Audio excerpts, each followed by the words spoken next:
What's up, YouTube? Capital G here. Got a nice duel for you guys to check out. This is going to be some Aroma action, and Aromas, I think, are, I'm just going to say, one of the weaker decks to come out of Art V. I'm no longer going to say the worst archetype from Art V. I don't want to trigger the fans. People don't like that, but I do think that Aromas obviously are going to get a boost from their Link Monster, which is a fantastic card, and I think that just in general, plants and Link Summoning just kind of go hand to hand as plants and Synchro Summoning did. You look at cards like Spore, obviously in the opening hand, and Glow Up Bulb. These are cards that can summon themselves back from the graveyard. A lot of utility with Link Summoning. Dandelion, almost the same thing. Dandelion dies, gives you 2 tokens. Tokens are very useful for Link Summoning as well. So just basically any plant archetype right now is getting a huge boost by the Link Summon mechanic, and Aromas will definitely benefit. This match is going to be against Pendulum Magicians. I think Pendulum Magicians should have a huge edge in this duel because Pendulum Magicians are inherently the better deck. And going first, I don't know, I mean, unless you're playing Solemns, I don't really know what you can play to stop Pendulum Magicians, to be honest.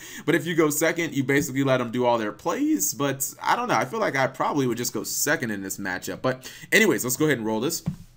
So he opens up with not a very strong opening. Not only does he have the Aroma Garden, which he leaves in his hand, so that's not a card doing anything, but he has to set the Spore as his only monster on the field. So you look at this opening play, and it's not very strong, especially against Pendulum Magicians, which are going to open really good. Opens with Duelist Alliance to get the Pendulum Graph of Ages for the search power. He has Wisdom Eye Magician, which is going to pop itself. That's going to get Purple Poison. He gets a search for the Toon Magician off the Ages. Then he's able to Pendulum Summon 3. I believe Toon Magician's going to activate, and it's like, bro, just off to the races. He's going to lose a card in his hand. That Psyframe Lord Omega is going to take it. And then Start Time is actually going to get wrecked here. He's going to go ahead and activate Human Winds. He has to pay 1,000 life points, obviously, as the cost, and that lets him search a card and then gain 500 life points if his life points are lower. But in addition to that, he's going to chain the Dried Winds, and as soon as he gains that 500 life points, he's going to be able to blow up a monster on his opponent's side of the field. So, I mean, it's not bad. I mean, it's a nice little way of having removal. It does require 2 cards, but I mean, in this situation, it works. I don't think it's that consistent, but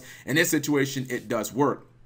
He's going to go Terraforming, and Homeboy is going to activate the Star Time. Now, this is really unfortunate because he's going to Star Time and he's going to pop his own Purple Poison, which means he's basically going to be able to pop both the back row. Obviously, Star Time gets to blow up a card by popping a card on both sides of the field, and then the Purple Poison, when it's blown up, it basically pops a card as well. So it's like double Scrap Dragon here. He is going to get the Search, which is kind of nice. He gets Aroma Garden.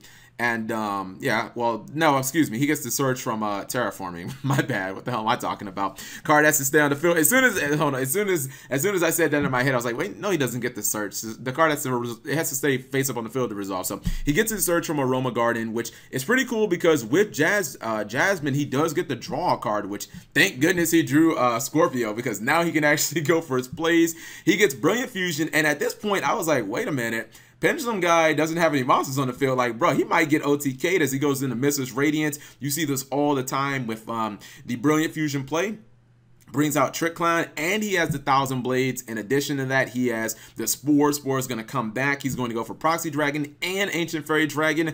And would you look at that? That is what we like to call an OTK. So, out of nowhere, Pendulum Magicians actually get rolled. And the strange thing is, I don't feel like he made any big misplays. I think the Omega was a standard play. I think going for the Star Time was a standard play too. I mean, he couldn't predict that his Star Time was just going to die. He got massive advantage or a really good value out of his Pendulum Graph of Star Time, blowing up 2 cards. So I don't know. I don't think when you're playing against Aromas, you just expect them to like be able to pull out 80 or 8,000 plus damage out of nowhere, especially with just 2 cards in hand and 1 face down monster. But the power of the plants, guys, the power of Spore being able to be able to make itself essentially 2 monsters, definitely something to keep your eyes out. Well, also that, and just Brilliant Fusion being such a powerful card. But nice little display. I hope you guys enjoyed it. Thank you guys for watching as always. If you did enjoy it, let me know why in the comment section below, or whatever the hell